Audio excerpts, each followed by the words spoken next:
Hello সবাইকে, আজকে আমরা আমাদের ভিডিও দেখাবো আপনারা কীভাবে আপনাদের Amazfit Bip Pro দ্বারা আপনাদের ক্যামেরাকে কন্ট্রোল করেন। চলুন আজকের ভিডিও শুরু করা যাক। আপনারা সকলে জানেন যে আপনাদের স্মার্ট ওয়াচটি আপনাদের স্মার্টফোন দ্বারা কানেক্টেড থাকে। এবার আপনারা যদি এটি দিয়ে আপনাদের ক্যামেরা কন্ট্রোল করতে চান তাহলে আপনাদের চলে যেতে হবে মেনুতে, এবং মেনুতে যাওয়ার পর মোড়ে যাওয়ার পর আপনারা এখানে একটি সেটিং দিতে পারবেন ক্যামেরা রিমোট। এটি আমি এনেবল করে নিচ্ছি।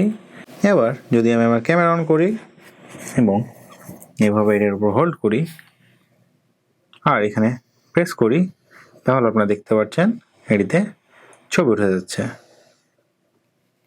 আমরা যদি ছবি প্রিভিউ করি তাহলে আমরা দেখতে পারবো হ্যাঁ, আমাদের ছবিগুলো উঠে গেছে। তা আপনারা চাইলেই আপনাদের অ্যাপসের মাধ্যমে ক্যামেরাটিকে আপনাদের স্মার্ট ওয়াচ দ্বারা কানেক্ট করার ফলে আপনারা দূর থেকে বসেই আপনারা ছবি নিতে পারেন। অনেকে দেখা যাচ্ছে টাইমার সেট করে ছবি তুলেন বা অন্য কাউকে দিয়ে ছবি তুলিয়ে নেন। তো আপনাদের এই ফিচারটির মাধ্যমে আপনারা নিজেরাই স্বয়ংক্রিয়ভাবে ছবি তুলতে পারবেন, এবং শুধু তাই নয়, আপনারা এটি দিয়ে ভিডিওর রেকর্ডিংও করতে পারেন। যেমন আমি করে দেখাচ্ছি। এই যে বন্ধুরা দেখুন, আমাদের রেকর্ডিং অন হয়ে গেছে। আমরা এটিতে ভিডিও করছি এবং এটি আমরা অফ করে দিলাম। এবার আমরা যদি ভিডিওটা প্লেব্যাক করি তাহলে আমরা দেখতে পারবো যে হ্যাঁ, আমাদের ভিডিওটি হয়েছে।